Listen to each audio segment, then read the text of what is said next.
Welcome to Shadow Edits. Like, subscribe, mail icon on. Tales of Demons and God episode 35.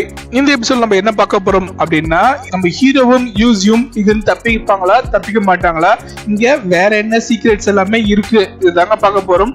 வாங்க எபிசோட்குள்ள போகலாம். Episode ஆரம்பிச்ச உடனே பாத்தீங்கன்னா நம்ம ஹீரோ ஒரு வழியா அவளை ஹீலிங் பண்ணி முடிச்சிட்டாங்க. முடிச்ச உடனே ஒரு பெட்ஷீட் மாதிரி எடுத்து அவன் மேல போத்தி விடுறான். அவளும் பாத்தீங்கன்னா கொஞ்ச நேரத்துல கண் விழிச்சிடறா. விழிச்ச உடனே நான் எப்படி இங்க வந்தேன், என்னாச்சு அப்படின்னு நம்ம கேட்டுட்டு இருக்க.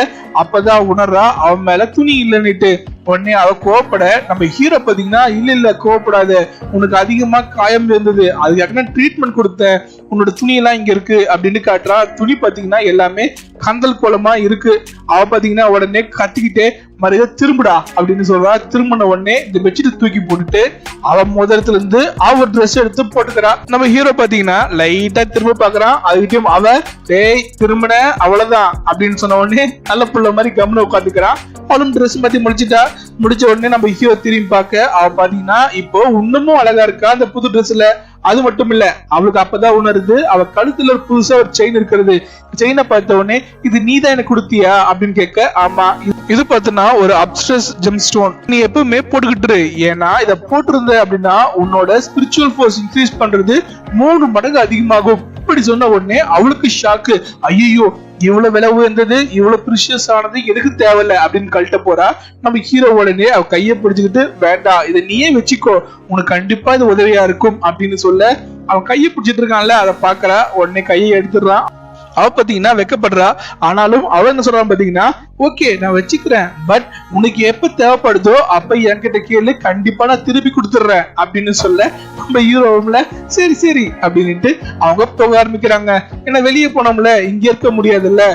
போகும்போது ஈஸி பாத்தீங்கன்னா நம்ம ஹீரோ கிட்ட, நீ எதுக்கு இது மாதிரி எனக்கு எல்லாமே பண்ற, என்னை பத்திரமா பாத்துக்கிற, எனக்கு நிறைய பொருள் கொடுக்குற, இதெல்லாம் ஏன் பண்ற அப்படின்னு கேட்க, அவன் பாத்தீங்கன்னா எனக்கு உன்னை பிடிச்சிருக்கு அப்படின்றான். என்னது அப்படின்னு, ஆமா எனக்கு உன்னை ரொம்ப பிடிச்சிருக்கு, உண்மையதான் சொல்றேன் அப்படின்னு சொன்ன உடனே, நம்ம ஒண்ணுமும் சின்ன பசங்க, நம்ம ஃபர்ஸ்ட் டீமன் ஸ்பிரிச்சுவலிஸ்ட் ஆகணும், படிக்கணும், பெரிய ஆள் ஆகணும், அதுக்கிட்டையும் லவ் அப்படிலாம் வேண்டாம் அப்படின்னு சொல்லிட்டு அவன் பாத்தீங்கன்னா அட்லீஸ்ட் நம்ம ஒரு கோல்டன் ரேங்க் ரீச் பண்ணும் போது அப்போ நம்ம இத பத்தி யோசிக்கலாம் அப்படின்னு சொல்றா. அவளுக்கு என்ன எண்ணம் பாத்தீங்கன்னா, ஜெனரலா கோல்டன் ரேங்க் ரீச் ஆகிறதுக்கு 20-22 வயசு வரைக்கும் ஆயிடுங்க, அதெல்லாம் சொல்றா. நம்ம ஹீரோ பாத்தீங்கன்னா, ஓ அந்த ரேங்கா, நான் ஒன்னும் 1 வருஷத்துல ரீச் பண்றேன், ரீச் பண்ண உடனே ஓகே தானே அப்படின்னு அவளுக்கு ஷாக்கு. இது ஒரே வருஷமா அப்படின்னு யோசிச்சுட்டு, இல்ல 1 வருஷம்லாம் ரொம்ப கம்மி அப்படின்னு, இதுதான்ப்பா இந்த பெரிய ஃபேமிலி கிட்ட இருக்கிறது, அவங்க சொல்ற வகை காப்பாற்றவே மாட்டாங்க அப்படின்னு நம்ம ஹீரோ கமெண்ட் அடிச்சுட்டு போவேன். அவ பாத்தீங்கன்னா இல்ல நான் அப்படி எல்லாம் இல்ல, நான் சொன்ன வாக்கு சொன்னதுதான் அப்படின்னு சொல்றா. என்னது அப்படின்னும் போது, நான் என்ன சொன்னனோ அதை நான் ஃபாலோ பண்ணுவேன் அப்படின்னு சொல்றா. நம்ம ஹீரோக்கு பாத்தீங்கன்னா பயங்கரமான சந்தோஷங்க. அவ வாயாலேயே சொல்ல வச்சுட்டான் அவளுக்கு அவனை பிடிச்சிருக்கு அப்படின்ற விஷயமும், 10வதுக்கு அடுத்த லெவலுக்கு போறதுக்குள்ளும் அவன் ரேங்க் ரீச் பண்ணா போதும் அப்படின்ற மாதிரி ஒரு வார்த்தை வந்ததால நம்ம ஹீரோக்கு ஒரு அளவுக்கு நம்ம கோல் ரீச் பண்ணிட்டோம், அதாவது அவளை நம்ம லவ் பண்ண வச்சுட்டோம் அப்படின்ற சந்தோஷம் தெரியுதுங்க. ஈஸிக்கு பாத்தீங்கன்னா அவசரப்பட்டு வாயை கொடுத்து மாட்டிக்கிட்டோமோ அப்படின்ற எண்ணம். அடுத்த சீனை பாத்தீங்கன்னா மேல காட்டுறாங்க. மேல பாத்தீங்கன்னா இவங்க எல்லாருமே அங்க வெயிட் பண்ணிட்டு இருக்காங்க. முக்கியமா ஹியூனா தாங்க நம்ம ஹீரோவை காணோம்னு சொல்லிட்டு தேடி பார்த்துட்டு இருக்கா. அதுக்கிட்டயும் இந்த சூர் காம்பாருங்க, அவன் அவன் ஆல்ரெடி வீக்கு, கண்டிப்பா யார் குரங்கு வயிற்றுல தான் இருப்பான், சாப்பிட்டுட்டு இருக்கும் அப்படின்ற மாதிரி கமெண்ட் பண்ண அவ கோவப்படுறா. உடனே அவன் பயத்துல அங்க இருந்து போயிடுறாங்க. அங்க பாத்தீங்கன்னா நிறைய குரங்கு வந்திருக்கு, அதெல்லாம் கொண்டு இருக்காங்க. கிட்டத்தட்ட பாத்தீங்கன்னா 8 பேரோட செத்து போயிருக்காங்க. அது மட்டும் இல்ல, இங்க ஈஸியை காணும், நீலியை காணும், அதுக்கடுத்து சென்னியும் காணும், இங்க 3 பேரையும் காணும் அப்படின்னு சொல்லிட்டு இருக்காங்க. சென்னுக்கு பாத்தீங்கன்னா யூசியை காணும் அப்படின்றதுதான் பெரிய ஷாக்காவே இருக்கு. ஏன்னா அவ இருக்கிறதுலே பெரிய ஃபேமிலி சேர்ந்தவ, அவளுக்கு ஏதாவது ஆச்சுன்னா கண்டிப்பா நம்ம பிரச்சனை மாட்டிப்போம் அப்படின்றதால சிலர் இங்க வெயிட் பண்ணுங்க, நாங்க போயிட்டு அந்த ட்ரெஷர் செக் பண்றோம் அப்படின்ற மாதிரி கிளம்புறாங்க. ஆனா ஹியூனா பாத்தீங்கன்னா, நான் நம்ம ஹீரோக்காக வெயிட் பண்றேன், நீங்க வேணா போங்க அப்படின்னு சொல்றாங்க.